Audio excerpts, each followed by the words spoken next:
kuris laikas, kai buvom susitikę, ne? Ir kaip ir pastebėt, šiandien turim pakankamai gražią dieną ir paminėtiną dieną. Ir kaip ir paminėjot jūs, kad nuo 2007 metų Lietuvoje minima vietos savivaldos diena. Ir pirmiausia, noriu pasveikinti visus savivaldybininkus, seniūnijų darbuotojus. Tačiau norėtų pasakyti, kad ši diena ne tik savivaldybių tarnautojų profesinė šventė, o tai yra visų žmonių šventė, nes visi gyvenam savivaldybėje, savivaldoje, o savivalda tai mes visi mūsų darbai, mūsų laimėjimai, ateities planai. Todėl per jūsų atstovavimą žiniasklaidos priemonės norim pasveikinti, nes visi yra visus rajonų žmonės. Ir padėkoti jiem už kiekvieno jų indėlį į Ukmergės krašto gerovę. Kaip be būtų, kiekvienas mes vienaip ar kitaip prisidedam prie mūsų miesto ateities. Šiandien norim pasidalinti mintimis, kaip dirbam mūsų taryba, gal plačiau net apžvelgti komitetų darbą, įvairias komitetų darbo formas.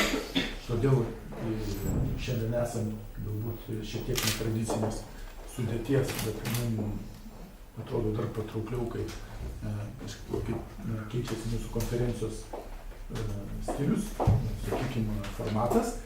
Ir šiandien dalyvauja frakcijų atstovai, tai gerbiamas Valdas Kalkajūnas, biudžeto komiteto pirmininkas, ir gerbiama Klaudija Panova yra kaimo komiteto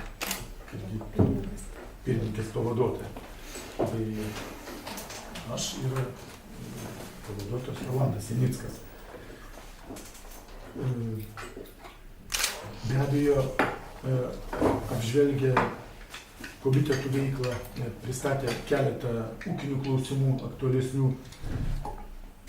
Mes atsakysim į jūsų užduotus klausimus, jums rūpimus klausimus, kiek galima plačiau pasitengsim jums persakyti, kas vyksta ir kokią mes turim informaciją. Tai pradžioje tada ir pradėsiu pagal, kad nebūtų toks monologas, tai gal Rolando aš perduosiu žodį ir paprašysiu nuo komitetų veiklos. Pirmiausia, mes labai trumpai, kaip vyksta darbas tarybos. Tai dėtume kolegos, norėčiau pasakyti, kad vis dėlto darbuojantis taryba, komitetų veikla yra labai svarbi. Ir mūsų ir valdančios koalicijos uždavinys, kad komitetų pagrindiniai sprendiniai dalykai iš tikrųjų būtų sprendžiami komitetuose.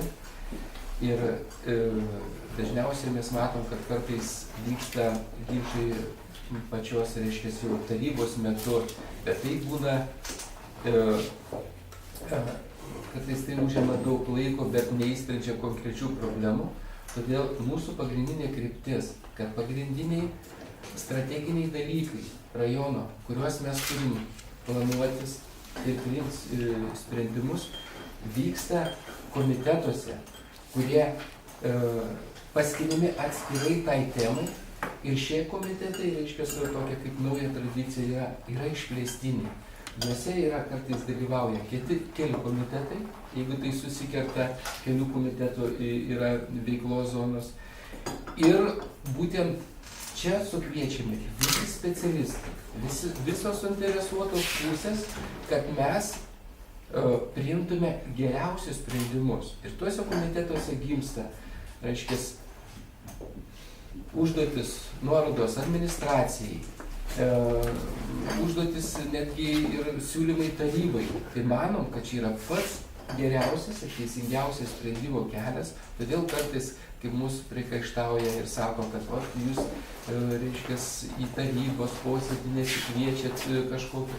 Iš tikrųjų mes nenorim užsiimti tokio, reiškia, užimt brangaus laiko visų tarybos narių ir neužsiimti politikavimu, nes žinom, kad priimti teisingus sprendimus, tai mes turim labai, žinot, aiškiai išdiskutuoti ekonominius, reiškia, rodiklius, tikslus, uždavinius. Ir tai turi būti procesas. Ir jeigu matom, kad klausimas nėra išbaigtas, jeigu klausimas reikalauja dar didesnės diskusijos, visuomenės įtraukimo į šitą, kadangi kiekvienas sprendinys yra labai svarbus kažkokiai ar seniūnijai, tai reiškia, jis yra svarbus ir gyventojams, ir įstaigoms, kurios ten randasi. Todėl mūsų kryptis, kurią mes dabar užsidavę valdančioji koalicija, kad būtent komitetai ir išplėstiniai komitetai turi sudėlioti pagrindinius, išnagrinėti tikslus. Jeigu apžvelgiant porą komitetų, tai yra švietimo ir sporto komitetas, kadangi yra labai svarbus, nes mūsų didžiąją dalį biudžeto sudaro švietimo išlaidos, tai galiu pasakyti, kad 14 metais vyko 9 komiteto posėdžiai, 8 jisai, reiškia, buvo svarstomi ir savivaldos klausimai, tai yra tarybos klausimai pateikti, ir vyko vienas jungtinis posėdis, kuris, reiškia, buvo labai svarbus, nes buvo nagrinėjama Ukmergės vaikų globos namų ir Ukmergės Rytų specialiosios mokyklos infrastruktūros, reiškia, perspektyvos, panaudojimas, ir tikrai buvo priimti svarbus sprendimai. Taip pat vyko, dalyvavo, reiškia, ir Ukmergės meno mokyklos pastato naudojimo, ir kur žinot, kad mes turim buvusią žydų mokyklą, tai buvo išdiskutuotos, kokios strategijos gali būti tuo pastato ateityje ir rasti sprendimai. Ir yra dirbama, administracijai duota dirbti tą kryptimį. Jeigu šnekant apie sveikatos socialinės paramos komitetą, tikrai mes žinom, kad yra daug iššūkių ir žmonės labai jautriai reaguoja, jeigu mūsų sveikatos įstaigose yra problemų, yra, reiškia, daug nusiskundimų, tai mes irgi turėjom 10 komiteto posėdžių, buvo 2 išplėstiniai, kuriuose taip pat buvo svarstomi vaikų globos namų klausimas, ir neseniai, čia 8 dieną, mes turėjom išplėstinį komitetą, kuriame buvo svarstoma Ukmergės ligoninės veikla, pirminės sveikatos priežiūros centro veikla. Iš tikrųjų buvo išdiskutuota, pateikti skaičiai, numatyti sprendiniai, užduotis, ir manau, tik tokiuose, aiškiai,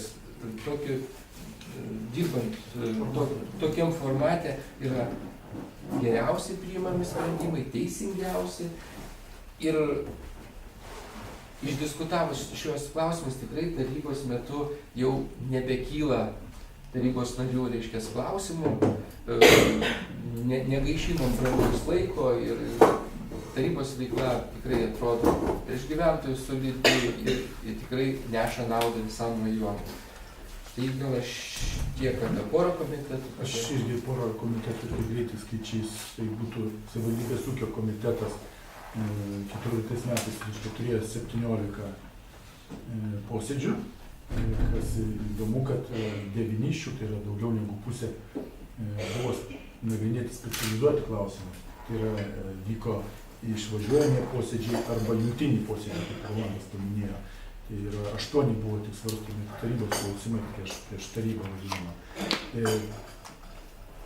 Taip, kad ūkio komitetas tikrai dirba intensyviai ir dalykiškai ir neužsidaręs, tai rodo šitie mano paminėti skaičiai. Pagrindinės temos, kurios buvo nagrinėjamos, tai dėl šilumos ūkio klausimai pagrindė, buvo autobusų parko, kelių priežiūros, butų ūkio klausimai populiarūs, švietimo sektoriaus ūkiniai klausimai taip pat aptariami, ir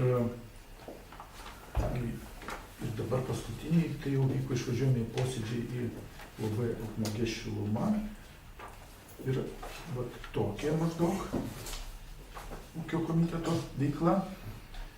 Ir kontrolės komitetą irgi trumpai noriu apžvelgti. Tai 14 metais įvyko 8 posėdžiai, iš jų vienas išvažiuojamasis pagrindinės temos tai buvo atliekų klausimas VATS, reiškia Vilniaus atliekų regioninio centro klausimai, tuomet auditai įvairūs, kontrolės, ataskaitų tvirtinimai, butūkio, susiję klausimai su butūkio darbo ir sritimi, ir dar buvo, kiek pamenu, labai nemažai laiko užėmė, tai tarybos nario Mindaugo Tamošiūno paklausimas, ten buvo toks, kuris buvo išnagrinėtas ir pateikti atsakymą. Tai va, tiek būtų apie tos komitetus, o šiaip tai tikrai prisidedu prie pavaduotojų minčių ir tikrai noriu pasakyti, turiu vidinį, kaip sakyti, užsispyrimą ir užduotį, kad tarybos metu, ypač šitam dabar laikmetį, kuris yra priešrinkiminiam periode, sakykime, kad nebūtų to perteklinio politikavimo taryboje. Vengsiu, kaip aš vadinau, klausimų atsakymų popietės, yra iš tikrųjų darbo barai, kur galima dirbti kompetentingai, konstruktyviai ir pertekliniai nepolitikuojant.